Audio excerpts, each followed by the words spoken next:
Sir Tulasi Reddy గారు నమస్తే. నేను చూస్తాను. నమస్తే సార్. ఏంటి సార్, లోకేష్ గారు రెడ్ బుక్ ఇంకా లైమ్ లైట్ లోనే ఉందట. ఇంక పాలన మీద పడిపోయారు, 18 నెలలు అయిపోయింది కదా, ఇంకా రెడ్ బుక్ నువ్వేం పట్టించుకోరు అనుకున్నాం. కానీ డైరెక్ట్ గా అమెరికాలోనే ఆయన ఓపెన్ చేశారు, అది దాని పని దాన్ని చేసుకెళ్ళిపోతున్నది అని. ఇప్పుడు ప్రతిపక్షంలో ఉన్నప్పుడు తమ కార్యకర్తలకు భరోసా ఇచ్చేదానికి, ధైర్యం కలిగించేదానికి ఆనాడు పార్టీ విమర్శించేటప్పుడు వైకాపా అంబేద్కర్ రాజ్యాంగాన్ని కాకుండా రాజారెడ్డి రాజ్యాంగాన్ని అమలు చేస్తుంది, మేము వస్తే వాళ్ళందరినీ అని చెప్పేసి అప్పుడు రెడ్ బుక్ గురించి ప్రస్తావించడం అనేది ప్రతిపక్ష పార్టీగా ఉన్నప్పుడు అది అవసరం కూడా. అది వచ్చేసి కార్యకర్తలకు భరోసాకు కొంత ధైర్యం మిగిల్చడానికి.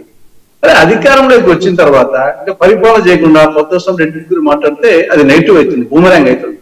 దట్టు 18 నెలలు ఏం చేస్తారు? రెడ్ బుక్ లో ఉందంటున్నారు, చట్టాన్ని ఉల్లంఘించిన వారిని అంటున్నారు. మరి 18 నెలలు చాలదా? అది మేకపోతు గాంభీర్యం తప్పనిచ్చేసి, మేకపోతు ఎట్లుంటా అంటే రెండు పరిగెత్తుకుంటూ వస్తాయి, ఆ పక్క ఈ పక్క. అబ్బాగా తగిలితే ఏమైపోతుంది, తలకాయలు పైలిపోతాయి అనిపిస్తుంది.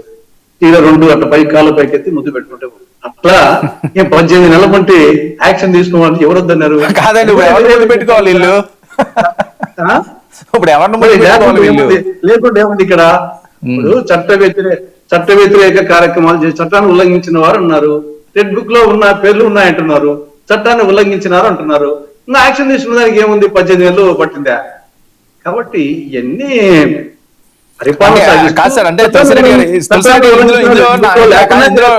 ఇందులో మనం 2 అంశాలు ఆలోచించాల్సిన అవసరం లేదంటారా? ఒకటి, 18 నెలలు మేము అధికారంలో ఉన్నాం కదా అని ఎవరిని కావస్తే వాళ్ళు అరెస్ట్ చేయడం అనేది పెద్ద కష్టం కాదు. కానీ వాళ్ళు చేసిన తప్పులన్నింటినీ కూడా అది బయట పెట్టి పూర్తి ఎవిడెన్స్ తీసుకుని పారదర్శకంగా అరెస్ట్ చేయడం అన్నది రెండో అంశం కదా. ఇప్పుడు ప్రజా కోర్టు వేరు, కోర్టు వేరు.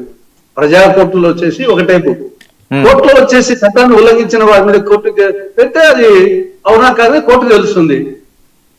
కేసు పెడితే కోర్టు తెలుస్తుంది. ఇప్పుడు వంశీ పోయినాడు, బయటకు వచ్చాడు బెయిల్ మీద, అన్నీ ఎప్పుడో కోర్టు విచారణ జరుగుతుంది. ఇప్పుడు కోర్టు వేరు, ప్రజా కోర్టు వేరు. మీరు ప్రజా కోర్టు వరకు మీరు చెప్పినట్లు రాజకీయ కక్ష సాధింపు ధోరణి చేస్తున్నారని ఒక చెడ్డ పేరు వస్తే కష్టం అనుకునేది. అది మరి అది అన్నప్పుడు రెడ్ బుక్ అని పదే పదే మాట్లాడకూడదు, దాని గురించి మర్చిపోయి చేసేది చేయాలా.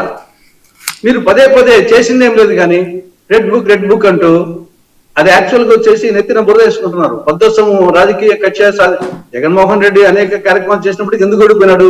ప్రధానంగా రాజకీయ కక్ష సాధింపు ధోరణి జగన్మోహన్ రెడ్డిని 150 నుండి 11 తెచ్చింది. కాబట్టి మీరు కూడా పదే పదే రెడ్ బుక్ అంటే చేసింది ఏమీ లేదు. కానీ మీరు నిజంగా చేయాలనుకుంటే జగన్మోహన్ రెడ్డి ఎన్ని కేసులు ఉన్నాయి? 11 సిబిఐ కేసులు ఉన్నాయి, 7 ఈడీ కేసులు ఉన్నాయి, వివేకానంద రెడ్డి హత్య కేసు ఉంది, కొడికత్తి కేసు ఉంది, మద్యం కేసు ఉంది. దాంట్లో గురించి ఏమి జగన్మోహన్ రెడ్డి మీదనే ఉన్నాయి. మిగతా కార్యకర్తలు, వైకాపా కార్యకర్తలు ఆయన మీదనే. ఏమీ చేసింది లేదు. ఊరికి వచ్చేసి మాటలు